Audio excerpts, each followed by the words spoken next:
अगर तुमने magnifying glass use किया है तो तुमने ये नोटिस किया होगा कि जब ऑब्जेक्ट पास में हो ना तो हमें उसकी एक बड़ी इमेज दिखती है, और जब ऑब्जेक्ट कहीं दूर पे हो तो हमें उसकी एक इन्वर्टेड इमेज दिखती है मैग्नीफाइंग ग्लास के थ्रू।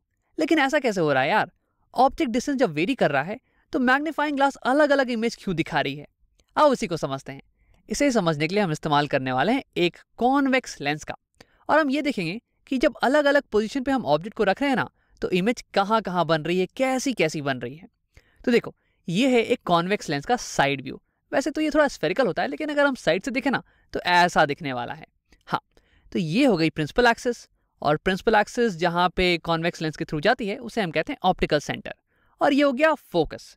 तो जो भी पैरेलल रेस आएंगी parallel to the principal axis वो रिफ्रैक्ट करने के बाद इस फोकस के थ्रू ही जाने वाली हैं। और ऑप्टिकल सेंटर से फोकस की दूरी इसे हम कह देते हैं फोकल लेंथ। और ट्वाइस दी फोकल लेंथ, यहाँ पे मैंने एक पॉइंट मार्क कर रखा है 2f, क्योंकि इस पॉइंट की दूरी ये ट्वाइस ऑफ फोकल लेंथ है। अब तुम्हें याद आ रहा होगा कि मिरर्स के केस में ये 2f ये बराबर था रेडियस ऑफ कर्वेचर के, और ये पॉइंट को हमने नाम दे दिया था सेंटर ऑफ कर्वेचर। जिस कर्वेचर का पार्ट थी ये मिरर, उसका सेंटर ये वाला पॉइंट हो गया था। लेकिन देखो, ये ट्रू नहीं है लेंसेज के केस में। हाँ, वो अलग बात है कि ये वाली जो सरफेस है ये भी एक स्फेयर का ही पार्ट है, ये भी एक स्फेयर का पार्ट है, लेकिन उस स्फेयर की सेंटर नहीं हो रही है ये 2f वाली पॉइंट। ये बस एक रैंडम पॉइंट है जिसकी दूरी ऑप्टिकल सेंटर से दुगनी है फोकल लेंथ के कंपैरिजन में। अब हाँ, एक और छोटी सी चीज देखो, f और 2f यहाँ पे भी हैं और इस साइड भी f और 2f होने वाले हैं, क्योंकि लेंस सिमेट्रिकल होती है ना, दोनों साइड सिमेट्रिकल है। अब अगर रेस इस डायरेक्शन से पड़े इंसिडेंट हो तो ये हो जाएगी प्राइमरी फोकस, और अगर रेस इस डायरेक्शन से इंसिडेंट हो तो ये वाली हो जाने वाली है प्राइमरी फोकस। अब आओ अलग अलग जगह पे ऑब्जेक्ट को रखते हैं और उसकी इमेज बना के देखते हैं। तो सबसे पहले मैं ऑब्जेक्ट को रखने वाला हूँ बियॉन्ड 2f, यानी कि 2f से भी ज्यादा की दूरी पे, कहीं यहाँ पे। अब मुझे इसकी इमेज बनानी है, तो आओ एक पॉइंट को लेते हैं ऑब्जेक्ट की और उसकी इमेज बनाते हैं। मैं यहाँ पे लेने वाला हूँ इस ऑब्जेक्ट की टॉप मोस्ट पॉइंट को। तो देखो, इस ऑब्जेक्ट की हर एक पॉइंट हर एक डायरेक्शन में लाइट रेस को छोड़ रही होगी, यानी कि ये वाली पॉइंट भी हर एक डायरेक्शन में लाइट रेस को छोड़ रही होगी। अब अगर मुझे इसका इमेज बनाना है ना तो मुझे कम से कम 2 लाइट रेस चाहिए होंगी। तो मैं 2 ऐसी लाइट रेस पे फोकस करने वाला हूँ जिनकी पाथ को मैं आसानी से बना सकूं, जिनकी पाथ आफ्टर रिफ्रैक्शन को मैं आसानी से बना सकूं। तो एक लाइट रे तो ऐसी हो जाएगी जो कि प्रिंसिपल एक्सिस के पैरेलल गई होगी, क्योंकि मुझे पता है कि प्रिंसिपल एक्सिस से पैरेलल जाने वाली लाइट रे वो रिफ्रैक्ट करके फोकस के थ्रू पास करने वाली है। तो यानी कि मैं इस लाइट रे की बात कर रहा हूँ। अब यहाँ पे एक ध्यान देने वाली बात यह है कि असल में ये लाइट रे ये 2 बार रिफ्रैक्ट करेगी। पहली बार जब ये एयर से ग्लास में एंटर करी यहाँ पे, और दूसरी बार जब ये ग्लास से एयर में वापस एंटर करी हो यहाँ पे। लेकिन मैंने जल्दीबाजी में ऐसे ही बना दिया है, क्योंकि मुझे पता है कि जो भी लाइट रे पैरेलल आएगी ना वो रिफ्रैक्ट करने के बाद फोकस से ही जाने वाली है। तो इसलिए मैंने लाइट रे को बस एक बार बेंड किया और डायरेक्टली फोकस से पास करवा दिया है। ठीक है, अब ये तो होगी पहली रे। अब दूसरी रे कौन सी हम लेने वाले हैं? तो देखो, यहाँ पे जो लाइट रे पैरेलल गई वो रिफ्रैक्ट करने के बाद फोकस से पास हुई। तो यानी कि इसका उल्टा भी ट्रू है, जो लाइट रे फोकस से जाएगी ना वो रिफ्रैक्ट करने के बाद पैरेलल आने वाली है। यानी कि अगर मैं दूसरी रे ऐसी लूं जो कि यहाँ इस फोकस से ऐसे पास करे, तो यानी कि रिफ्रैक्ट करके ये पैरेलल जाने वाली है। तो ये हो गई मेरी रे नंबर 2। अब देखो, ये दोनों ही रेस ये यहाँ पे इंटरसेक्ट कर रही हैं, यानी कि इस पॉइंट की इमेज, इस ऑब्जेक्ट की इमेज ये यहाँ पे बनने वाली है। अब देखो, अगर मैं इसके नीचे कोई और पॉइंट लूं और उसके साथ भी सेम स्टेप्स करूं तो उसकी इमेज ये बिल्कुल इस पॉइंट के नीचे कहीं यहाँ बन जाने वाली है। और अगर उसके नीचे मैं और सारी पॉइंट्स लूं तो वैसे उन सब की इमेज इस पॉइंट के नीचे यहाँ यहाँ ऐसे बनती रहेगी, और फाइनली मेरे पास इमेज ये कुछ ऐसा आ जाने वाला है। ये हो जाएगी इमेज ऑफ दिस ऑब्जेक्ट।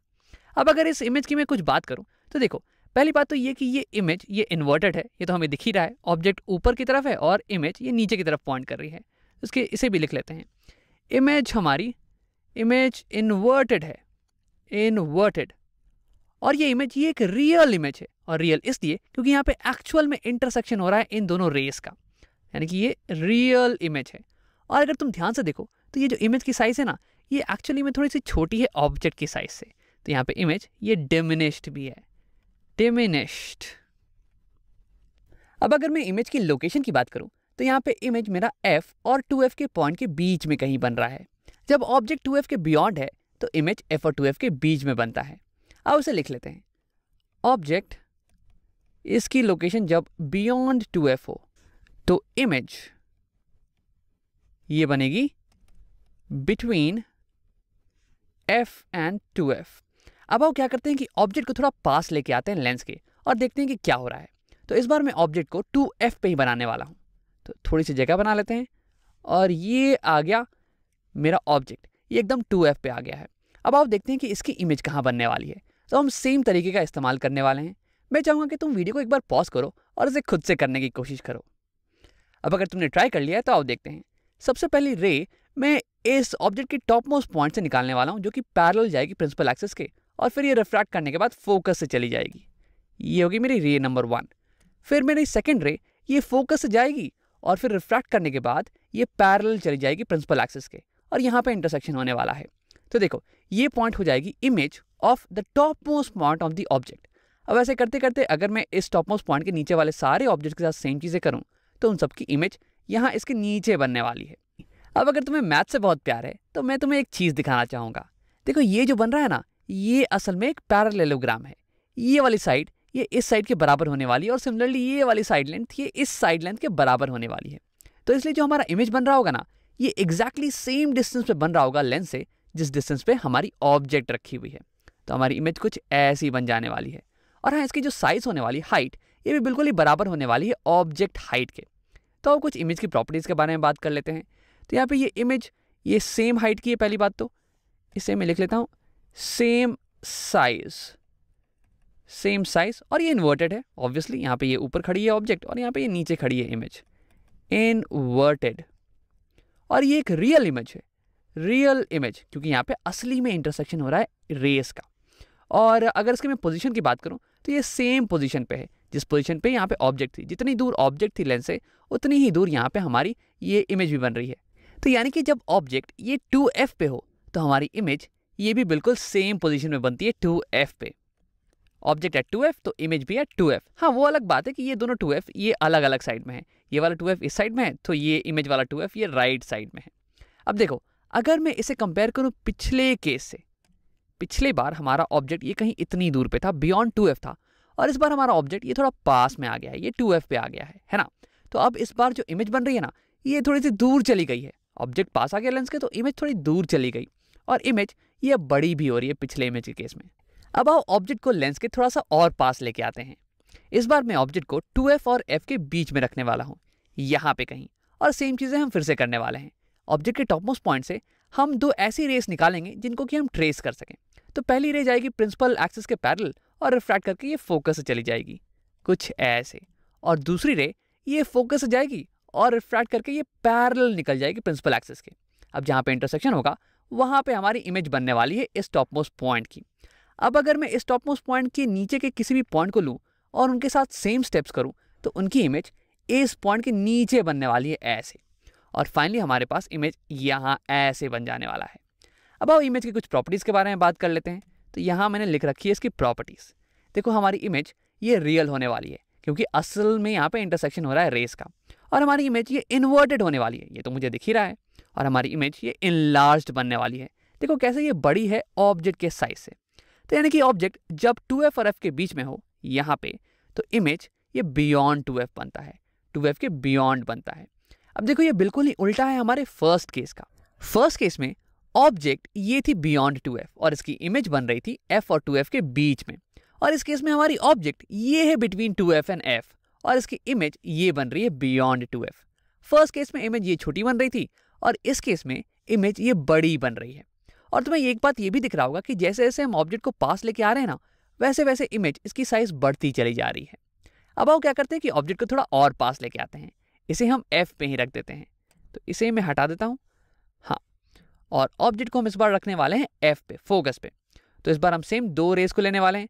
पहली रे जो कि पैरेलल जाएगी प्रिंसिपल एक्सिस से, वो फोकस के थ्रू पास करने वाली है। अब दूसरी रे, देखो इस बार मैं ऐसी रे तो नहीं ले सकता हूँ जो कि फोकस से ही पास करे, क्योंकि अगर मैं ऐसी रे लूँ तो ये तो वर्टिकली नीचे जाने वाली है, वो तो लेंस पे पड़ेगी ही नहीं। तो मैं क्या करने वाला हूँ, मैं एक ऐसी रे लूँगा जो कि इस लेंस के सेंटर से पास करने वाली है, ऑप्टिकल सेंटर से।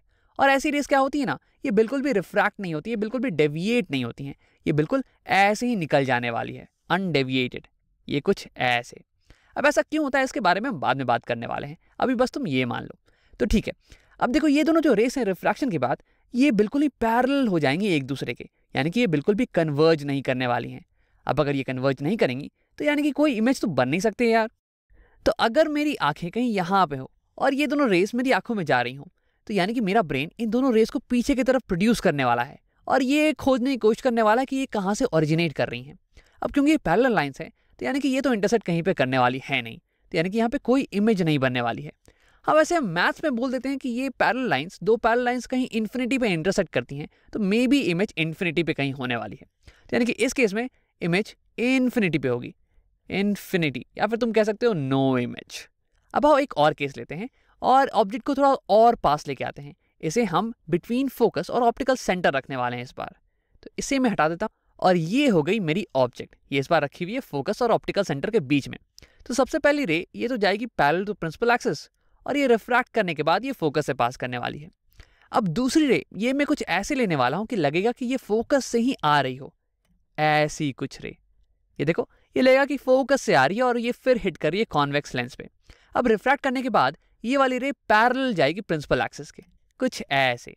अब देखो ये दोनों रेस ये कन्वर्स तो कर रही हैं नहीं, ये इंटरसेक्ट कहीं पे कर नहीं रही हैं, तो यानी कि कोई रियल इमेज नहीं बनने वाली है, इस बार वर्चुअल इमेज बनने वाली है। ये दोनों ही रेस डाइवर्ज कर रही हैं। तो यहाँ पे अगर मेरी आंखें हैं तो मेरा ब्रेन इन दोनों रेस को पीछे की तरफ प्रोड्यूस करने वाला है, कुछ ऐसे।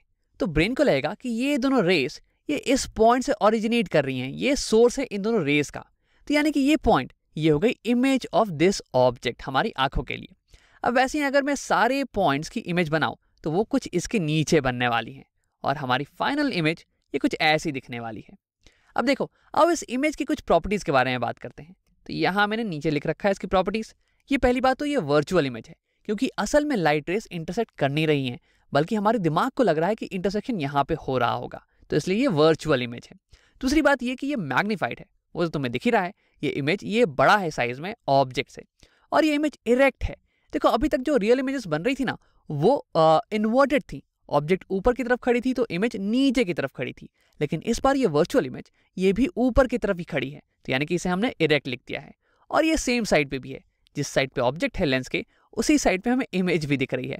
अभी तक क्या हो रहा था कि ऑब्जेक्ट इस साइड पे थी तो इमेज इस साइड पे बन रही थी। तो ये तो हमने देख लिया कि अलग अलग पोजीशन जब हो ऑब्जेक्ट के तो इमेज अलग अलग बनती है। अब एक बार सारी ऑब्जेक्ट को साथ में देख लेते हैं। ये हो गई मेरी सारी ऑब्जेक्ट्स। देखो अब तुम्हें ये समझ में आ रहा होगा कि क्यों एक मैग्नीफाइंग ग्लास कभी कभी तुम्हें सीधी इमेज दिखाती है और कभी कभी तुम्हें उल्टी इमेज दिखाती है। जब जब ऑब्जेक्ट्स ये एफ से भी दूर पे रखे हो ना तो इमेज हमें उल्टी मिलने वाली है, इन्वर्टेड। लेकिन जैसे ही ऑब्जेक्ट ये एफ और ऑप्टिकल सेंटर के बीच में आ जाए तो वैसे ही हमें एक सीधी इमेज मिलने वाली है। अब एक आखिरी चीज, जब बचपन में मैंने इसे पहली बार पढ़ा था तो मैंने इस रे डायग्राम को याद करने की बहुत कोशिश की थी, और ऐसा इसलिए क्योंकि इसे एग्जाम में बहुत ही पूछा जाता था। लेकिन देखो इसे याद करने का तो कोई फायदा है नहीं।